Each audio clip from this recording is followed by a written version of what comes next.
let's kick off hour number 2 as promised by bringing on our good friend Christian DeGuzman, writer for Noon's Magician. And here we are, final week of training camp underway, Christian. I mean, by this time next week, it's game week.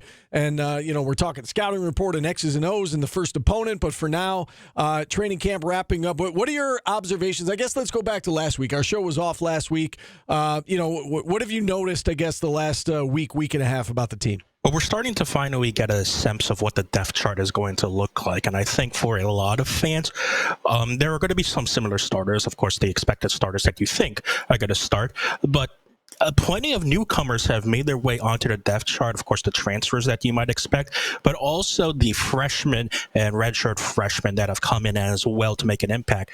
There are a couple of names who are young that are fighting and have really good chances to be on the starting lineup on both sides of the ball. And you see it even more so in the backups on the depth chart as well. Really young players who have overtaken some veterans on this team in terms of where they stand on the depth chart. So it's interesting to see the influx of talent that Fran Brown has brought in as really starting to take over already the established talent that has been there the past 3 or 4 years. It sounds like this team's pretty healthy right now. Fran Brown was asked that after practice yesterday. Did bring up the injury to defensive back Marcus Washington, who has a torn bicep, and said that he was playing with the twos, and he might have ended up on the depth chart, but now he's going to have surgery. He's going to be out for a while. What does that do to the depth in the defensive backfield, and I guess who steps up and takes that that number 2 spot?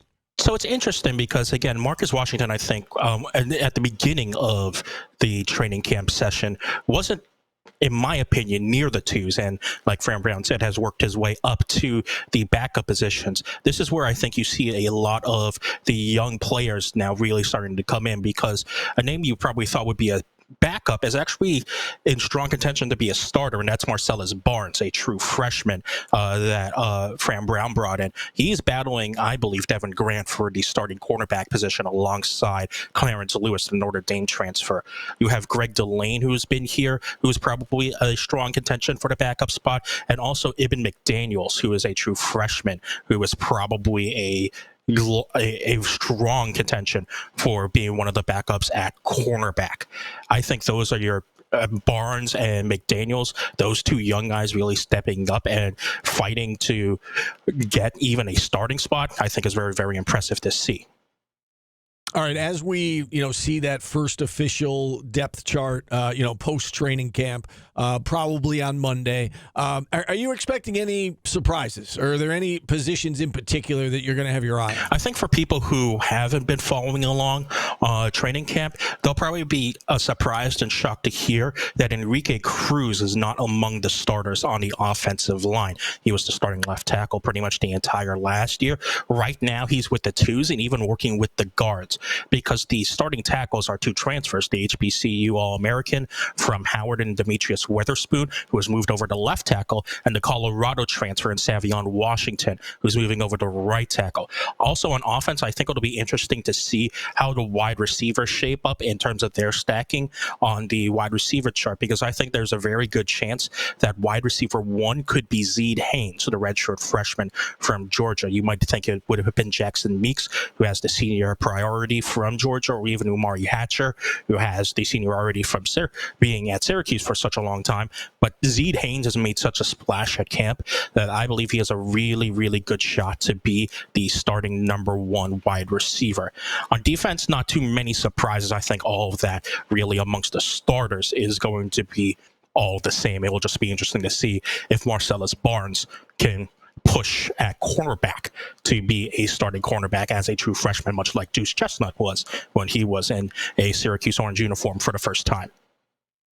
Christian, what about the quarterback position? You hope you don't need him, but who do you think ultimately starts the year as the backup? I think it's going to be Michael Johnson Jr. He and Carlos Del Rio Wilson have been battling out that position for pretty much the entirety of camp. Shakari Williams was making a shot at it, but Fran Brown said he has recently just fallen a bit more back, and Michael Johnson Jr. and Carlos Del Rio Wilson has moved up a bit more. But I think Michael Johnson Jr. brings a bit more as well to the quarterback position, just based on his offensive pedigree that he built up at Penn State and FAU, where he was more notably a runner for those programs, and to be able to use those legs and also complete some very nice passes that we saw in training camp as well. I believe it's going to be Michael Johnson Jr. who will be at least the number 2 heading into the first game of the season, and could provide a nice change of pace if needed to Kyle McCord, which could really throw off opponents. You know, you look at this first game against Ohio on the 31st, the spread hovering right around 17 right now. How do you see this game playing itself out? If you had to put money on it, I guess for entertainment purposes only, for the sake of this discussion, you think Syracuse wins by more than 17? Do you think it's a blowout, or do you think it's a relatively close game? I think Syracuse covers. I think they should at least beat Ohio by 17, and I think at least with all the talent that seems to be apparent on this Syracuse team, especially from what we've seen at training camp, feels like that this is a group that is closer than ever than what we've seen maybe even in some past Syracuse groups as well. And like you mentioned, Steve, as well, the health there is really, really important. There aren't too many big names that have gone down with injury. Like you said, Marcus Washington's really the only big one. Braylon Ingraham is only the other big one, but Ingraham was expected to be among the 2s if he was healthy. So amongst the starters, there haven't been any injuries. And so I expect a fully healthy and cohesive Syracuse group to go in and secure a very comfortable victory against Ohio on week 1. Do you think that's a coincidence, or do you think there's something behind that, Christian? I know you covered this team under Dino. You're now covering this team under Fran. And, yesterday, for instance, Fran cut practice short. Instead of going 2+ hours, they only went about an hour.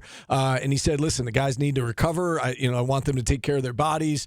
We want to be able to hit the ground running. And he kind of gave them an easier day yesterday. Is that a departure from what Dino did, or is it hard to tell because I know we only get to see bits and pieces, of practice in the media? I think it's very hard to tell mainly hard to tell the differences between Fran's approach and Dino's approach, mainly because when we as media members were covering Dino Babers, he didn't give the media too much insight on, practice regimens and even talking with support staff that dealt with injury prevention and athletic training and strength training and things like that.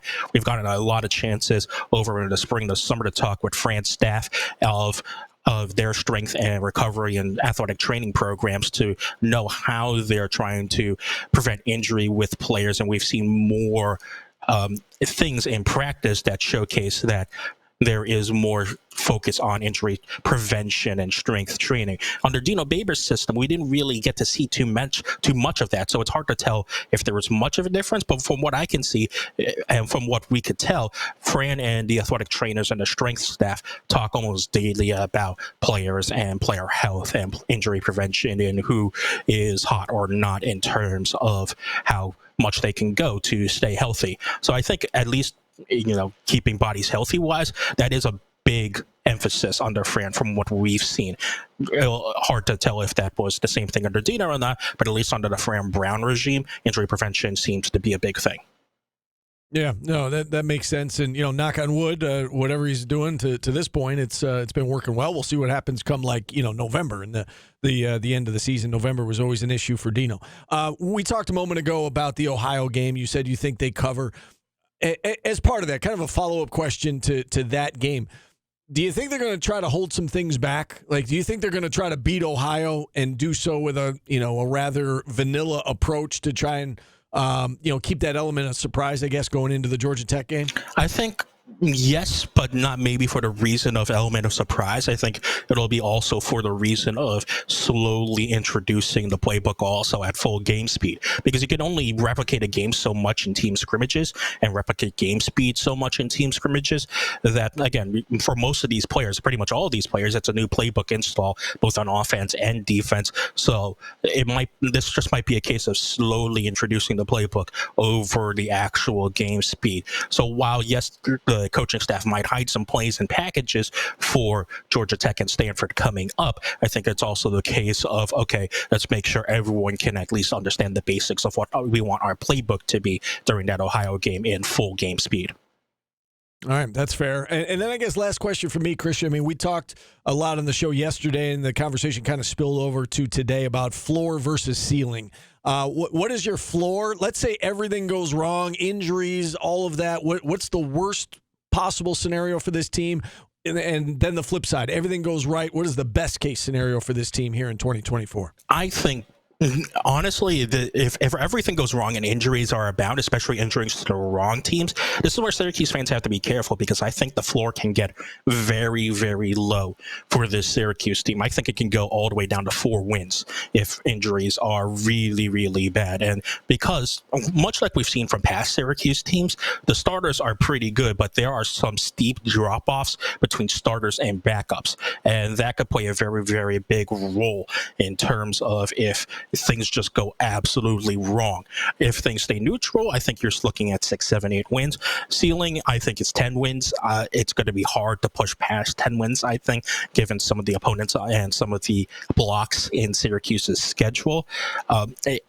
It seems like that Syracuse does have that potential for 10 wins, but I think 6, 7, 8 is definitely where you want the sweet spot to be for this Syracuse team, at least under a first-year head coach and with so much new talent coming in. But this could get really, really ugly if Syracuse gets unlucky in the worst way possible.